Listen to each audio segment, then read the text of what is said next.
Hello students, good evening, very good evening to all of you. Welcome back Blooming Minds Coaching Institute, Advanced Learning Institute by Neeraj sir.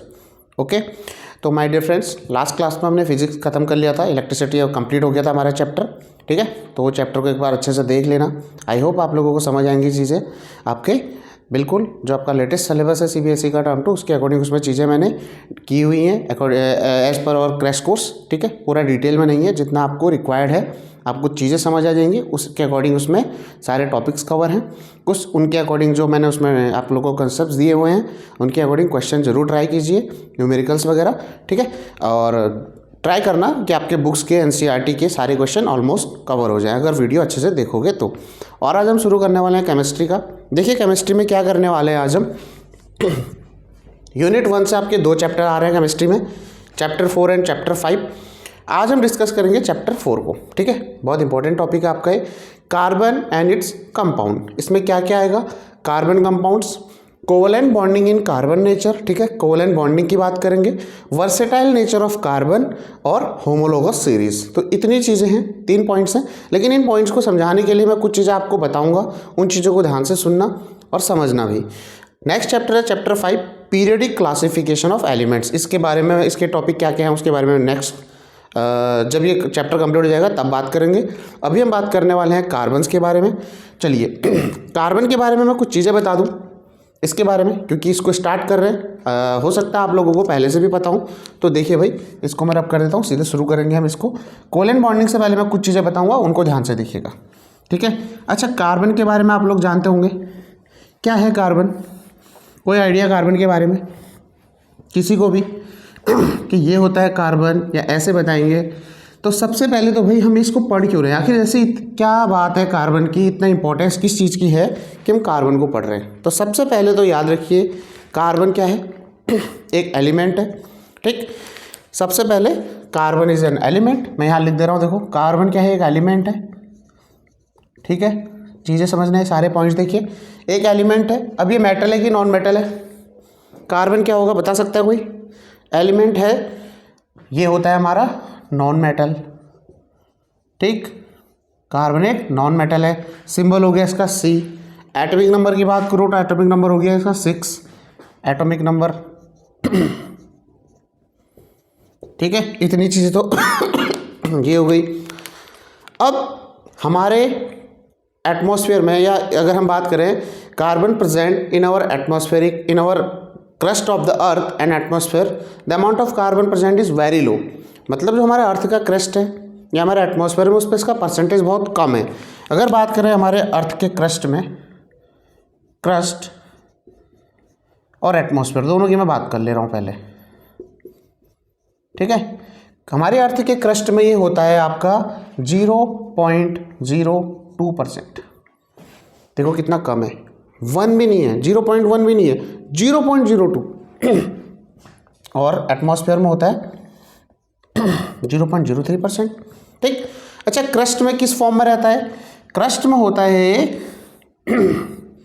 Minerals, in the form of minerals, minerals like carbonates, coal and petroleum. ठीक है, ये है अर्थ के crust में, इस form में पाया जाता है आपका जो कार्बन है. कार्बन की प्रेजेंस हमारे एटमॉस्फेयर अर्थ के क्रस्ट में है दिस परसेंटेज, 0.02%. बहुत स्मॉल, बहुत इजी डेटा है, याद रखना. और किस फॉर्म में? मिनरल्स की फॉर्म में, कार्बोनेट, कोल एंड पेट्रोलियम. तो ये तो हो गया कार्बन का प्रेजेंस क्रस्ट में. और एटमॉस्फेयर में होता है इन द फॉर्म ऑफ गैस 0.03%, जो CO2 है.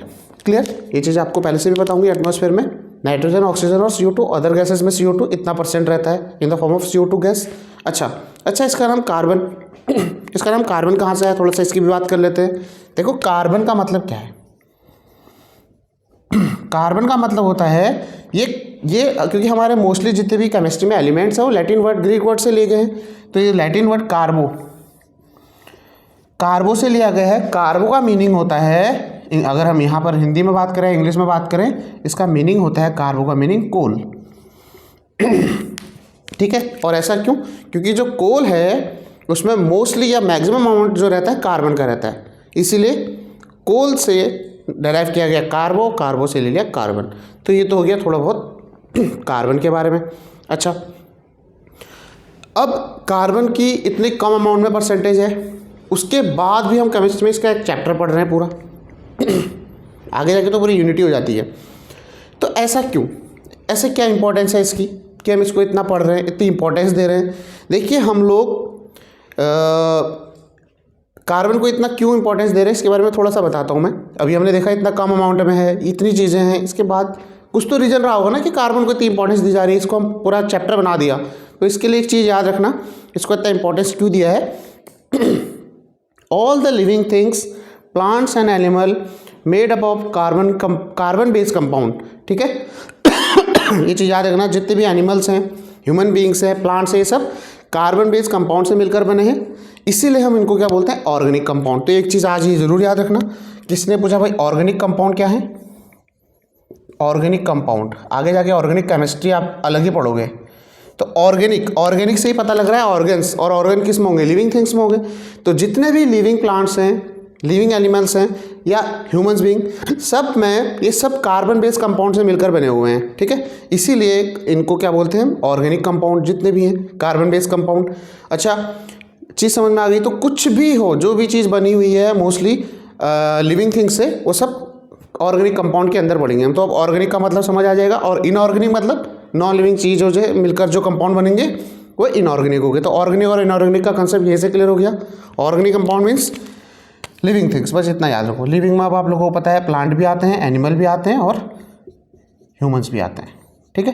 तो ये है इसकी इंपॉर्टेंस। अब देखो, लिविंग थिंग्स इतने ज़्यादा हैं, परसेंटेज कम है तो क्या हुआ, लेकिन लिविंग थिंग्स की मेजॉरिटी की वजह से हम ऑर्गेनिक कंपाउंड्स को पढ़ते हैं, क्योंकि ऑर्गेनिक कंपाउंड हैं इतने सारे कार्बन की वजह से, और सब में कार्बन प्रेजेंट है। कार्बन का अमाउंट कम है लेकिन नंबर ऑफ कंपाउंड बहुत ज़्यादा है, ठीक है। अच्छा, अब आप लोगों को किसी कंपाउंड में, जैसे हमने बोल दिया पेपर भी कार्बन से मिलकर बन रहा है, पेपर कार्बन से मिलकर बन रहा है, कैसे बोलेंगे, क्योंकि पेपर कहाँ से मिलता है, प्लांट से।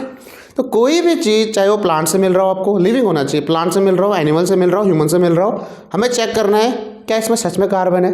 तो आपने एक पेपर लिया, पेपर को बर्न किया। देखो केमिस्ट्री में हम बर्निंग को कैसे दिखाते हैं।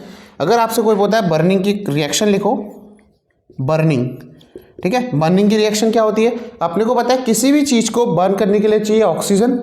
तो अब हमने पेपर लिया, पेपर, अब पेपर में हम बोल रहे हैं कि किससे मिलकर बन रहा है। देखो पहले मैं लिख दे रहा हूँ एक बार, पेपर बर्निंग रिएक्शन लिखनी है, ठीक है। ये तो मैंने स्टेटमेंट लिखा। अब रिएक्शन में कैसे इसको फिट करेंगे, पेपर है living things, according to our definition it is a organic compound, means in paper carbon will be present, clear. तो हम क्या लिखेंगे, हमने बोल दिया भाई कार्बन है, पेपर के अंदर जो कंपाउंड है कार्बन भले बहुत कम अमाउंट में रहा होगा, प्लस बर्निंग का मतलब है हमें पता है कि किसी भी चीज़ को बर्न करने के लिए ऑक्सीजन चाहिए, ऑक्सीजन रिक्वायर्ड। तो C+O2 ये बन जाएगा मेरा CO2 हमारी रिएक्शन के अकॉर्डिंग क्योंकि हमने अभी तक यही पढ़ा है, सब में कार्बन। अब मैं वो चेक कर रहा हूँ क्या ये जो भी प्रोडक्ट मेरा बना, पेपर को बनने के बाद, बर्न करने के बाद जो गैस निकली होगी, क्या वो कार्बन डाइऑक्साइड बनी क्या? कंफर्म कैसे करें भाई, ये जो ऑक्साइड बनेगा ये कैसे बोलें ये कार्बन का ही है? बात समझ पा रहे हो? हम कैसे बोलें कि ये कार्बन डाइऑक्साइड बनी है? तो कार्बन डाइऑक्साइड को चेक करना, अगर आप लोगों ने पढ़ा होगा इससे पहले वाले चैप्टर में भी, कभी भी आपको कार्बन डाइऑक्साइड को चेक करना है या कार्बन डाइऑक्साइड की प्रेजेंस बतानी है, तो हम क्या करते हैं, कार्बन डाइऑक्साइड को पास कराते हैं किससे, लाइम वाटर से। ये बहुत इंपॉर्टेंट टर्म है भाई, इसको याद रखना कि अगर आपको कभी भी कार्बन डाइऑक्साइड की प्रेजेंस को चेक करना है, बताना है उसके बारे में, तो उसको पास करा देना लाइम वाटर से। अगर आपका लाइम वाटर मिल्की हो जाता है, मिल्की हो जाता है, तो it shows that in the reaction the product will be oxide of carbon, clear. और यहाँ से सीधे से हम बोलेंगे कार्बन डाइऑक्साइड, ये मिल्की तो प्रेजेंस ही इसी की बताता है, ये है ही स्पेशल कार्बन डाइऑक्साइड की प्रेजेंस के लिए। तो हमें पता लगा, हमने पेपर बन किया, CO2 बना, कार्बन डाइऑक्साइड, और ये CO2 ही है कंफर्मेशन के लिए हमने लाइम वाटर से पास कराया।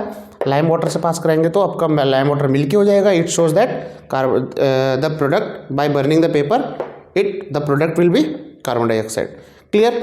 इतनी चीज़ें क्लियर हो गई। इन चीज़ों में कोई दिक्कत किसी को? कोई इशू नहीं, ये बेस है थोड़ा सा जिसमें हम आगे बढ़ेंगे। चलो फिर थोड़ा आगे देखते हैं इसके बाद क्या है। चलिए भाई नेक्स्ट देखिए, carbon always forms covalent bond. अब जरा इसको समझते हैं ये क्या होता है कोवलेंट। कोवलेंट क्या है को, देखो भाई पहले क्या होता था, थोड़ा सा एक बेसिक टर्म सुना रहा हूँ, बेसिक टर्म बता रहा हूँ। देखो एक होता था बॉयज़ स्कूल, ठीक है, एक होता है गर्ल्स स्कूल, शायद अभी भी होते होंगे, गर्ल्स कॉलेज गर्ल्स स्कूल, ठीक है, बॉयज़ स्कूल गर्ल्स स्कूल। एक होता है कोएड, को एजुकेशन स्कूल। इन तीनों में डिफरेंस, बॉयज़ सबको पता होगा, गर्ल्स भी पता होगा, यहाँ से बॉयज़ है यहाँ से गर्ल्स है। कोएड का मतलब होता है, को वर्ड जो होता है, को का मतलब साथ में, ठीक है, कोएड कोएड कोएड मतलब दोनों, जहाँ दोनों पढ़ते हैं बॉयज़ गर्ल्स। तो यहाँ पे देखो कोवेलेंट, कोवेलेंट का मतलब दो लोग। अब वो दो लोग कौन है, कैसे समझेंगे, देखो मैंने बताया था कार्बन का जो एटॉमिक नंबर है 6, कार्बन का एटॉमिक नंबर है 6 और इलेक्ट्रॉनिक कॉन्फ़िगरेशन के अकॉर्डिंग कैसे हम इसको रखेंगे 2 4। ये शायद पढ़ा होगा, पता होगा। देखो ये चीज़ें पहले से पता होनी चाहिए, फिर भी मैं हल्का सा यहाँ बता रहा हूँ। इसका मतलब क्या होता है के शेल एल शेल। तो अगर मैं इसे प्लॉट करूँ इसका इलेक्ट्रॉनिक कॉन्फ़िगरेशन के अकॉर्डिंग, इसका अरेंजमेंट दिखाऊँ इलेक्ट्रॉन का, तो क्या होगा, अगर ये मेरा कार्बन है, ये न्यूक्लियस हो गया, ये फर्स्ट शेल के शेल एल शेल, के में होंगे 2 इलेक्ट्रॉन, अलग इससे दिखा देता हूँ मैं इसको। के में हो गए मेरे 2 इलेक्ट्रॉन 1 2, के में, एल में 4 1 2 3 4, ठीक। ये रहा इसका इलेक्ट्रॉन का अरेंजमेंट, इलेक्ट्रॉनिक कॉन्फ़िगरेशन हमने देखा। इसका कैसे हैं, अंदर 2 बाहर 4 2 4। अब देखो अपने को पता है कोई भी एलिमेंट क्या चाहता है, स्टेबल होना, हर कोई लाइफ में स्टेबल होना चाहता है, तो वैसे ही एलिमेंट में भी है। और यहाँ पर स्टेबिलिटी का मतलब है ये जो हमारा स्टेबिलिटी होता है, अगर तुम लोगों को पता होगा एक फॉर्मूला होता है, किसी भी सेल में नंबर ऑफ इलेक्ट्रॉन कितने आएंगे, क्या होता है फॉर्मूला 2n²। ये याद है सबको, पता है सबको भाई। फर्स्ट सेल अंदर से काउंटिंग होती है, जरूर याद रखना, न्यूक्लियस के बाद first cell, second cell, third cell, fourth cell, बाहर को काउंटिंग होगी। तो इसके अकॉर्डिंग इलेक्ट्रॉन्स का अरेंजमेंट होता है न्यूक्लियस के बाहर, जो ऑर्बिट्स होते हैं, सेल होते हैं उनमें। तो देखो अगर सबसे पहले के लिए अगर बात करें के लिए सबसे अंदर वाला सेल है तो 1, के मतलब n=1 रखेंगे। के का मतलब क्या है, n=1, तो n की जगह 1 रखेंगे तो क्या हो जाएगा 1 का स्क्वायर, 1 × 2 क्या हो जाएगा 2 × 1 का स्क्वायर जो आएगा 2। तो के सेल में आएगा 2 इलेक्ट्रॉन, के वाला कंप्लीट है। अच्छा फिर देखते हैं एल के लिए, एल मतलब n=2, तो ये क्या हो जाएगा 2 का स्क्वायर, 2 × 4 × 8, तो एल में आना चाहिए 8। ऐसे में के एल एम में n=3, तो क्या हो जाएगा 2 × 3 का स्क्वायर, ये हो जाएगा 18। और n होता है हमारा लास्ट सेल, n=4, ये क्या हो जाएगा 2 × 4 का स्क्वायर, ये हो जाएगा 32। तो ये तो आपका इलेक्ट्रॉन्स का अरेंजमेंट कैसा होगा। तो यहाँ भी हमारे पास 2 ही सेल है, तो दूसरे की बात करते हैं। देखो L2 रखोगे तो 8, मतलब यहाँ होने चाहिए 8, इसको चाहिए 8 इलेक्ट्रॉन। अब 8 या तो ये वाला सेल भी इसका हट जाए, पहला तरीका हो सकता है इसको स्टेबल बनाने का, खाली ये 2 रहे, क्योंकि हमारा फर्स्ट सेल में 2 इलेक्ट्रॉन तब भी स्टेबल है। इलेक्ट्रॉन कब आपका एलिमेंट कब स्टेबल होगा, या उसमें 2 रहें सबसे बाहर वाले में, या 8 रहें, या 18 रहें, या 32 रहें, ठीक है। ये है स्टेबिलिटी का या तो 2 या 8 या 18 या 32। अब या ये 2 रह सकता है, सिर्फ 2 रहने के लिए इन 4 को हटना पड़ेगा, बात समझ पा रहे हो। या तो ये 4 इलेक्ट्रॉन को लूज कर दे और 2 बना करके स्टेबल हो जाए। तो अब देखो कार्बन क्या है, इसका दूसरे शेल में 4 इलेक्ट्रॉन है, अंदर हमारा प्रोटॉन और न्यूट्रॉन होते हैं न्यूक्लियस में। प्रोटॉन होते हैं पॉजिटिव चार्ज, इलेक्ट्रॉन होते हैं नेगेटिव चार्ज, ठीक है, ये सब इलेक्ट्रॉन है नेगेटिव चार्ज। अब यहाँ पर क्या होता है, कार्बन का एटॉमिक साइज, एटॉमिक रेडियस बहुत छोटा होने की वजह से ये प्रोटॉन इन सबको बहुत हाई अट्रैक्शन फोर्स से बॉन्ड करके रखता है अपने पास, बहुत हाई अट्रैक्शन फोर्स लगा रहता है पॉजिटिव और नेगेटिव के बीच। तो ये चारों को तो छोड़ने नहीं देगा, मीन्स इन चारों को निकलने नहीं देगा, ये 4 तो नहीं जा सकते। रीज़न समझ आ गया कि ये 4 क्यों नहीं छोड़ सकता, 4 छोड़ के 4 रिलीज करके 2 बना करके स्टेबल क्यों नहीं बना पा रहा है, क्योंकि due to high attraction force, the electron can't lose their shell. ठीक, यहाँ से जा नहीं सकते, अट्रैक्शन फोर्स बहुत छोटा है। और रीजन क्या है, कार्बन का एटॉमिक साइज बहुत छोटा है, और वो भी मुझे पता है कि अट्रैक्शन फोर्स ज़्यादा होगा, मैंने तो दूर दूर बना दिया, ये बहुत नज़दीक होगा, बहुत छोटा सा होगा, क्योंकि ये सारों को खींच के रखा हुआ है, छोटा सा साइज तो निकालना मुश्किल है। दूसरा तरीका भाई, इसको 8 बना देते हैं, इसको 4 दे देते हैं। ठीक है, अब हमें ये तो पता लग गया ये तो लूज़ नहीं करेगा भाई, इन चारों को तो छोड़ेगा नहीं। दूसरा तरीका, इसको 4 गेन कर ले, यहाँ पर 4 ले ले, अपने 8 कर ले, 2 8 कर ले, क्योंकि सेकंड सेल में हमें पता है एल में 8 होने चाहिए, तो 4 यहाँ पर 8 हो जाए। अब 8 करने के लिए इसको 4 चाहिए। अब यहाँ पर क्या है भाई, ये समझो इसका घर है, 4 बंदे और भेजने हैं, तो उन 4 बंदों को यहाँ शिफ्ट करने के लिए भी तो एनर्जी चाहिए। तो 1 इलेक्ट्रॉन होता, एक बात थी, ले लेता। उन 4 इलेक्ट्रॉन को यहाँ भेजने के लिए, इस शेल में भेजने के लिए भी हमें बहुत ज़्यादा एनर्जी देनी पड़ेगी। उतनी एनर्जी नहीं दे पाते हैं हम, शेल के साइज छोटा होने की वजह से, एटम का साइज छोटा होने की वजह से, तो 4 गेन करना भी पॉसिबल नहीं है। अब अपने पास एक ही चारा बचता है, we have only one option. वो क्या है भैया, ये क्या कर ले, 4 बंदे ऐसे ढूंढे, या तो उनके पास 1 1 इलेक्ट्रॉन हो, या 2 ढूंढे जिन पर 2 2 हों, या 1 ढूंढ ले जिस पर 4 हों। कुल मिलाकर के ये चाहेगा भैया को, मतलब एक साथ 2 लोग एक साथ, 2 लोग एक साथ, मतलब बॉन्डिंग, शेयरिंग, पार्टनरशिप, जो मर्जी समझ लो, इसका मतलब हो गया पार्टनरशिप। ये ढूंढेगा पार्टनर, ठीक, जैसे कोएड में हो गया बॉयज़ गर्ल्स। तो पार्टनर का मतलब ये ढूंढेगा भैया जो ना मुझे उसको देना पड़े ना उससे लेना पड़े, हम आपस में शेयर कर लें, जब उसको होना हो अलग हो जाए, जब मिलना है मिल जाए, मेरे वाले मेरे पास रहें, उसके वाले उसके पास रहें, खाली हम पार्टनरशिप करेंगे। तो ये क्या करता है, कार्बन के जो आउटरमोस्ट में 4, इन चारों को दिखा रहा हूँ सीधे ये हैं, देखो कार्बन का 1 2 3 4। अब इससे जो भी जुड़ेगा वो क्या करेगा, हो सकता है हर एक के साथ 1 1 शेयर कर ले। शेयरिंग कैसे होगी अभी बात करेंगे। हो सकता है कोई 2 वाला इन 2 के साथ, इन दोनों, या हो सकता है कोई 4 हो रहा है, चारों के साथ, जो भी करेगा। तो मुझे पता लग गया कि कार्बन के बाहर है 4 इलेक्ट्रॉन एल में, जिनके लिए इसको शेयरिंग चाहिए या शेयरिंग करेगा, इसीलिए ये होता है इसको दिखाने का तरीका। सिंगल बॉन्ड ये शो करते हैं, सिंगल बॉन्ड मीन्स 1 1 इलेक्ट्रॉन। तो कार्बन के 4 इलेक्ट्रॉन, और इन चारों के लिए इसको चाहिए बॉन्ड करने के लिए कोई पार्टनर। इसी को बोलते हैं हम, इस प्रॉपर्टी की वजह से इसको बोलते हैं टेट्रावेलेंट, टेट्रावेलेंट।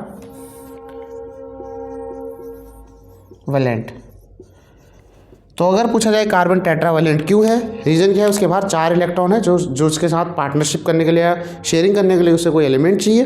तो टेट्रा का मतलब होता है 4, वैलेंट मतलब होता है फ्री इलेक्ट्रॉन। तो 4 फ्री इलेक्ट्रॉन की वजह से कार्बन इज ए टेट्रावेलेंट। ठीक है, तो यहाँ तक की चीज़ हो गई, यहाँ तक की चीज़ों को समझिए।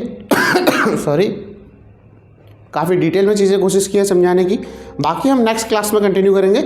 इन चीज़ों को अच्छे से रिवाइज कीजिए भाई, ठीक है। बहुत बेसिक सी चीज़ें बता रहा हूँ, बेसिक से स्टार्ट किया है, और इसमें ऐसा कोई दिक्कत आनी नहीं चाहिए। आई होप जिस हिसाब से समझाया गया है समझिए अच्छे से। कोई दिक्कत होती है, कोई डाउट होती है, आप पूछ सकते हैं, मैसेज कॉल दोनों में, ठीक है। चलिए बाकी देखेंगे नेक्स्ट क्लास में। आज के लिए थैंक यू।